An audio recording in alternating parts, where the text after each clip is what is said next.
Hi mga ka-aquatics, for today's video, maglilinis tayo nung ating gagawing breeding tank ng Guppy Chops natin. So ito ay dating breeding tank na din ng ating chops, pero naubos na yung laman. Kaya aayusin na natin ulit, tapos lilinisan. Tapos lalagyan na ulit natin ng mga bagong breeders. So ayun, kung mapapansin nyo, kakaunti na lang yung tubig. So itataktak ko na lang yan para malinisan na natin. Tapos dito nga pala ako kukuha sa sa stock water ko dito sa concrete fish pond.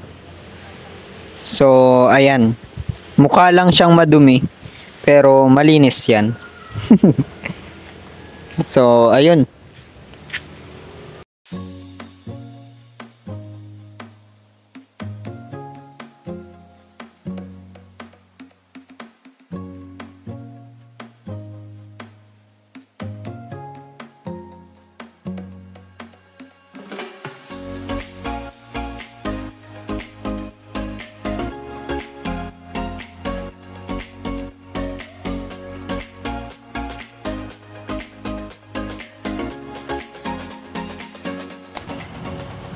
So ayun mga ka-aquatics, na andito na yung ating breeding tank.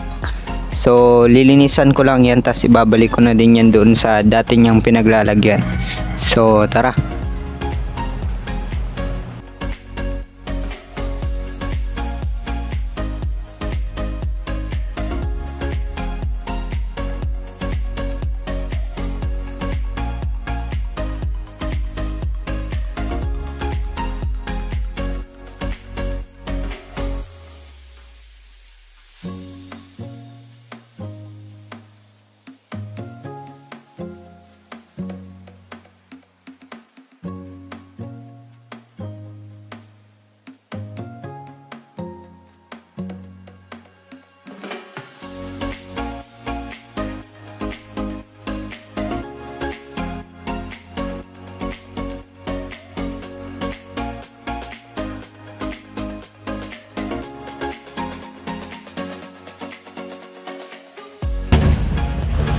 So ayun mga ka-aquatics, tapos ko nang linisan yung gagawin kong breeding tank nung mga guppy breeders natin.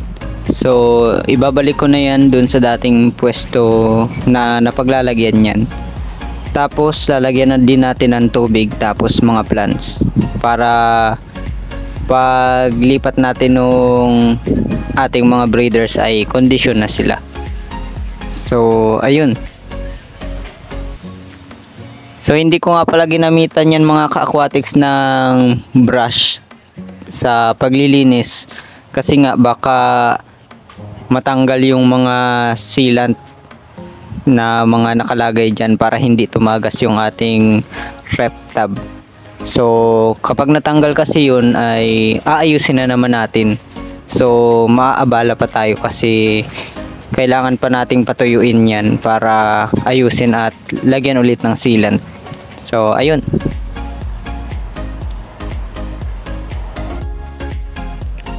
So ayun mga ka-aquatics, na ibalik ko na yung aking rep tab na gagawin kong breeding tank ng Guppy Chops. So lalagyan ko na lang yan ng tubig, tapos goods na yan. So tara.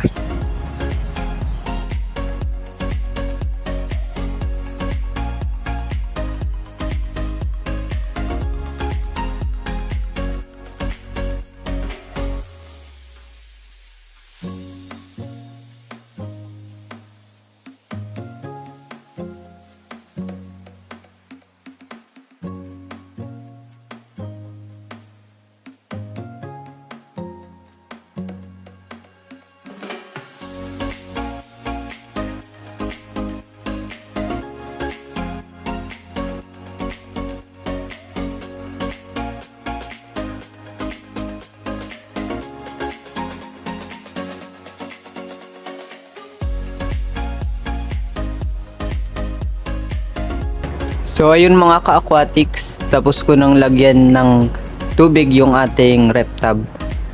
So ayan, okay na yung tubig na yan. So lalagyan lang natin ng kaunting asin, kahit nilagyan na natin dati nung naandito pa. Lalagyan pa din natin para mas mamatay yung mga bakterya na dapat hindi mapunta dun sa ating tubig. So kumbaga ay pang antibacterial siya. Tapos pag nalagyan na natin ng kaunting asin, lalagyan na din natin ng plants. So kukuha tayo ng mga plants kahit saan dito. So ang lalagay natin dyan ay hornwort plants lang din. So kaunti lang lalagay natin para hindi naman mapuno yung nila, space. So kumbaga hindi mabawasan yung mga space nila dyan. So ayun. So dito tayo kukuha ng hornwort sa reptab na ito kasi madami nang nakalagay dyan na hornwort.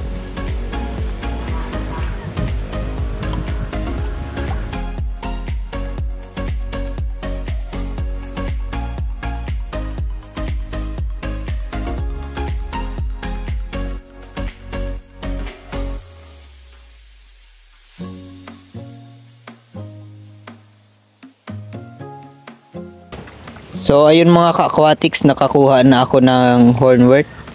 So ilalagay na natin dito sa breeding tank. So hayaan na lang natin yan dito sa gitna, kasi kusa naman yan maghihiwalay. So para sa akin nga pala mga ka-aquatics, mas magandang gamitin yung hornwort sa breeding tank kasi ito, mas dami yung tataguan ng ating mga guppy fry kesa dun sa ibang plants na nandito sa atin. So hornwort plants nga pala mga ka-aquatics yung gamit ko kasi mas magandang pagtaguan niya ng mga guppy fry natin kasi maliliit yung space nung pagkakadahon nito. So mas magandang pagtaguan nila yan para hindi makain ng mga guppy breeders natin. So kung titingnan nyo naman, napakadami talaga nung parang strands nung dahon niya. Kaya yun yung dahilan nung maliit na space lang yung ating plants. Kaya kapag nagtago sila dyan ay kasyang-kasya sila dyan. Tapos hindi sila talaga makakain ng mga guppy breeders. So ayun.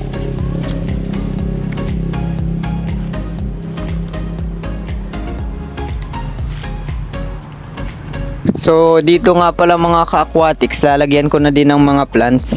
So lalagyan ko yan ng hydrilla plants para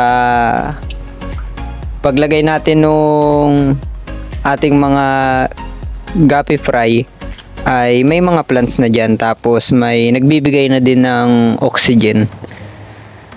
So sabi ko nga kanina, matagal na rin itong stock water, tas nilagyan na din ng asin, kaya pwede na natin yan paglipatan ng mga fry. Tapos dito naman yung mga guppy breeders natin, dyan natin ilalagay. Tapos kapag nag-drop na sila ng fry ay kukunin natin, tapos dito naman natin ilalagay sa grow out tank nila. So nag-upgrade tayo ng grow out tank para mas malaki, tapos mas mabilis silang lumaki. Kasi doon sa reptab natin, mabilis din naman sanang lumaki, pero mas maganda dito kasi mas malawak ang space dito sa ating concrete fish pond. So dito nga pala mga ka-aquatics ay yung mga mga fry ng ating platy.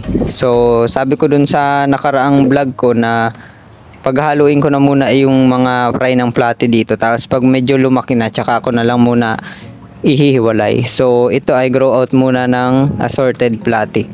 So gantong plants yung ilalagay ko din dun sa kabilang pond.